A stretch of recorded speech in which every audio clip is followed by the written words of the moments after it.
Olá, internautas! Está começando agora pela JCTV, o JC Entrevista.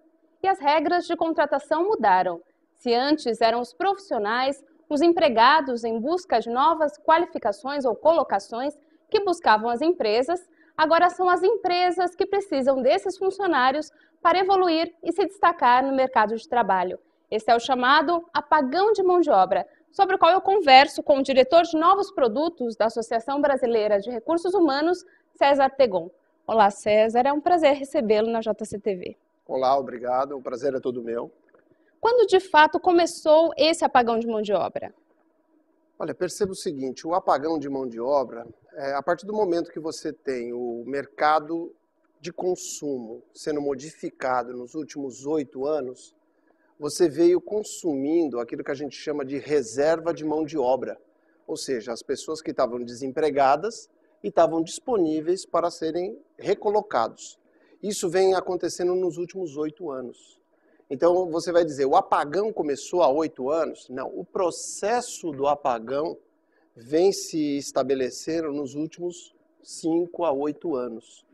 O que acontece é que cada vez que o mercado fica mais aquecido e absorve mais, necessita de mais mão de obra, a gente vai entrando num processo mais forte de apagão. Só que, assim, o que eu posso dizer para você é que o apagão só está começando. Tem gente que acha que nós estamos vivendo o apagão. Não, o apagão está só começando nesse momento. Com as taxas de desemprego cada vez menores, um forte indício de que a economia vai indo muito bem e também com a realização de eventos esportivos muito importantes aqui no Brasil nos próximos anos, por quanto tempo mais deve se prolongar esse apagão, César? Perceba, o que você colocou é uma coisa importante, porque a gente tem Copa do Mundo, nós temos as Olimpíadas e nós temos o pré-sal. Além da economia toda aquecida, nós temos esses eventos que com certeza trazem uma aceleração para a economia. O que isso traz do ponto de vista de emprego? Significa que a gente deve ter isso muito mais acelerado. Se já está um pouco difícil acharem pessoas para que as empresas possam contratar e continuar o seu crescimento dentro desse aquecimento que a gente vive, isso tende a se agravar nos próximos 5 a 10 anos. Eu não vejo nada, se nada mudar muito drasticamente, os próximos 5, 7, 8 anos nós vamos continuar com um crescimento muito interessante. São várias funções que estão sendo criadas por conta desses eventos, várias áreas estão se modificando e as empresas, para atender o consumo interno, inclusive, estão tendo que se reorganizar, se modernizar e contratar gente. Então a gente deve viver aí os próximos, pelo menos os próximos 10 anos, com uma economia bem interessante e, evidentemente, economia aquecida, mercado de trabalho aquecido. Esta contratação que você mencionou, até tendo em vista o apagão de mão de obra, deve ser mais intensa em quais setores da economia? Perceba o seguinte, os setores de serviço são os setores que eu acredito que vão mais contratar. Então, tudo aquilo que tem a ver com o consumo, em geral, deve ter um aquecimento mais significativo. É claro que a indústria vai continuar absorvendo gente. A gente tem novas empresas entrando no Brasil. O Brasil é um país interessante porque tem uma economia estável, tem uma política governamental estável. Nós somos uma democracia. Nós somos o país mais interessante, entre aspas, que tem menos turbulência política e isso favorece que a gente receba investimentos. Os investimentos virão tanto na indústria quanto no serviço. Mas eu acho que o setor de serviço deve ter uma boa aceleração. O que a gente vai ter nesses setores é que começar a formar a mão de obra.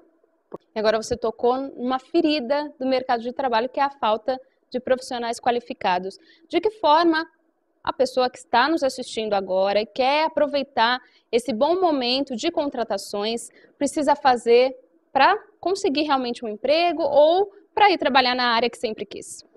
Esse é um momento bem interessante. Quando a gente fala do apagão, a gente tem aqui uma questão bem interessante para as pessoas, porque o mundo do emprego, ele tem 2 lados. Tem o lado das empresas, evidentemente, e o lado das pessoas. À medida que a gente chega muito próximo do final daquela reserva de mão de obra disponível, a gente começa a ter uma briga por talentos. A gente sempre falou, isso foi sempre um discurso, que ia ter uma briga por talentos. Só que agora isso começa a acontecer. O que acontece num momento como esse? Primeiro, as empresas vão estar buscando, vão ter que mudar seu estilo de contratação. Os requisitos devem ser revistos pelas empresas. Então, a pessoa também, nesse momento, pode estar buscando qualificação, que é uma responsabilidade da pessoa, mas na década de 90, depois da década de 90, a gente acabou tendo um discurso, por conta da reserva de pessoa que estava disponível, que quem tinha que se desenvolver era o próprio empregado. Era problema dele ter o treinamento, ter o desenvolvimento. Parece que as empresas não tinham mais muita responsabilidade sobre isso. E aí, todo mundo gostaria de contratar todo mundo pronto. Ninguém está pronto exatamente para a sua função. Quando eu quero alguém pronto, significa que eu vou pagar mais para ter um pronto. A primeira onda do apagão profissional vai nos trazer essa coisa de ser difícil achar gente. Mas a segunda onda vai trazer aumento salarial. Por quê? Porque se eu quero gente pronta, eu tenho que pagar mais. Eu acho que a terceira onda vai ser a onda mais interessante, porque aí as empresas vão tomar uma certa consciência de que precisam voltar a investir em pessoas, a formar pessoas, a pegar pessoas jovens e fazer uma formação, dar treinamento, desenvolvimento. Então, o que acontece? Eu acredito que nessa terceira onda as pessoas vão receber esse tipo de suporte das empresas, mas elas, nesse momento, podem buscar se qualificar. Quer dizer, algumas coisas são óbvias. Tecnologia não pode nunca ser deixado de lado. Aquelas pessoas que não têm uma facilidade com isso, procurem ter. Embora hoje a gente olhe, qualquer pessoa tem uma facilidade para mexer com o celular e etc. A economia fez com que isso acontecesse. Mas de qualquer forma, eu volto a falar, a tecnologia é importante. Aquelas pessoas que estão querendo mudar de área, essas podem procurar, eu acho que cursos técnicos. A gente no Brasil acabou tendo uma impressão de que só nível de formação superior era o caminho para a gente fazer uma qualificação. E eu acho que na década de 80, na década de 70, quando a gente tinha o apagão de pessoas mesmo, qualificação, hoje é um pouco diferente. A gente tem gente, mas as empresas querem todo mundo pronto. Na década de 70, nem gente a gente tinha. Então as empresas acostumaram a formar. O que acontece? As pessoas nesse momento podem se focar em fazer cursos técnicos, formação mais rápida para ter aprendizado. E eu acho que é fundamental, se for possível, dependendo da qualificação da pessoa, aprender um idioma. Porque com todos esses eventos, aquela pessoa que dominar qualquer tipo de idioma tem uma grande possibilidade de ter uma colocação interessante. Então, resumindo, para que não fique muita coisa aberta, a gente procurar formação na área de tecnologia, formação técnica naquilo que você atua. Tem vários cursos hoje à disposição, e eu não estou falando só de cursos presenciais. As pessoas precisam abrir a cabeça. Tem cursos online, tem cursos que estão sendo dados em várias instituições, alguns até gratuitos, procurar por isso e ir atrás. Porque às vezes a gente fica falando que não tenho formação, não tenho isso, mas eu pergunto, o que você está fazendo? Você precisa buscar também isso.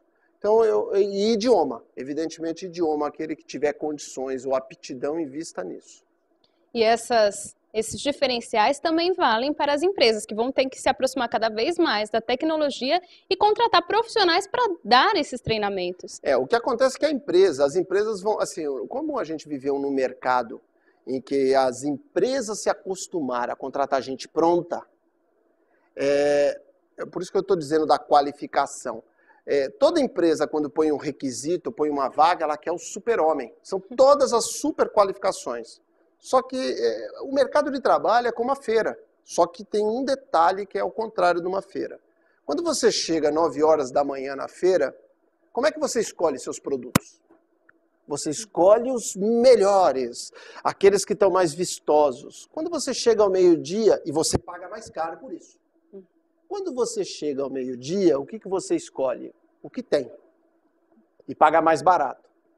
O mercado de trabalho, com a questão do apagão, você vai escolher o menos qualificado, mas não vai pagar mais barato. Então, as empresas que forem mais espertas vão começar a rever como é que é o estilo de contratação, porque eu acho, assim, é uma visão que eu tenho, que nós também temos um apagão da área de recrutamento e seleção. A área não está, ou ainda não percebeu o que está acontecendo no mercado. Ela não tem ela ainda não conseguiu explicar para quem está pedindo essas vagas e para os presidentes das empresas e para os responsáveis pelas empresas o que está acontecendo no mercado de trabalho. Porque eu posso pedir o que eu quiser, o que importa é o que o mercado tem para oferecer. Então as empresas vão ter sim que se reorganizar e começar a olhar o que eu peço para o mercado. Isso vai ser muito interessante, porque as empresas vão perceber que elas vão ter que começar a investir em formação, assim como foi na década de 70, 80. Se investir em formação, como a gente acostumou com um estilo, e muita gente não lembra mais disso. Quer dizer, só que hoje, se eu quiser ter gente, ou eu vou pagar mais para ter os mais qualificados, ou dois, eu posso ter programas de formação de profissionais. Tudo depende da forma como o profissional e a empresa vão encarar esse momento de apagão de mão de obra. Pode ser muito positivo, como pode ser muito desastroso até para ambos os lados. Você começou, o que você está colocando, você tem toda a razão. Você começou dizendo que, e eu concordo, quem precisa hoje das pessoas, assim, você tem razão, mas a lógica do mercado é a lógica que movimenta, né? Aqui é um pouco da brincadeira. Quem balança o cachorro não é o rabo, é o cachorro que balança o rabo. Assim, a empresa precisa de gente para continuar crescendo, para atender suas ambições de vender mais, de progredir, de alcançar mais mercado. Para isso, eu preciso de gente. E eu vou um pouco mais fundo. Se antigamente uma empresa tinha facilidade para ir no mercado de forma mais forte, porque ela tinha dinheiro, então ela tinha tecnologia diferenciada. Então uma empresa que inventou um produto ou uma tecnologia, ela era diferente. Uma empresa que tinha um prédio maravilhoso, ela era diferente. Hoje nós temos um mercado que tem abundância de dinheiro. Então qualquer um pode abrir uma empresa através de um financiamento. Qual é o problema? O problema, então, não são prédios, não são tecnologia e não são processos. Porque tudo isso você consegue comprar das mesmas consultorias, dos mesmos fornecedores e das mesmas construtoras. Qual é o diferencial? O diferencial de uma empresa parou de ser aquele discurso que... Antigamente isso era um discurso, mas o que eu vou dizer agora é real. O diferencial de uma empresa são as pessoas. As empresas que souberem trabalhar com e através das pessoas terão um diferencial competitivo. Além disso, são as pessoas as únicas coisas que conseguem trazer novas ideias. Máquinas, equipamentos não fazem isso. Se fosse assim, uma empresa que está no mesmo prédio, duas empresas no mesmo prédio, com as mesmas tecnologias, elas eram iguais. E a gente sabe que elas não são iguais, depende do que ela tem dentro. Então, assim, é uma grande oportunidade no mercado agora, porque nós vamos ter as pessoas sendo valorizadas como recurso humano e não como recurso adicional a um recurso que é estrutura, ou processo, ou sistema. Isso é uma coisa muito interessante. E com essa ideia de valorização da pessoa, do poder, do potencial do funcionário, está acabando o JC Entrevista. César, agradeço muito sua presença aqui na JC TV. Muito obrigado, estou sempre à disposição. E a você, internauta, muito obrigada pela sua companhia e até o próximo programa.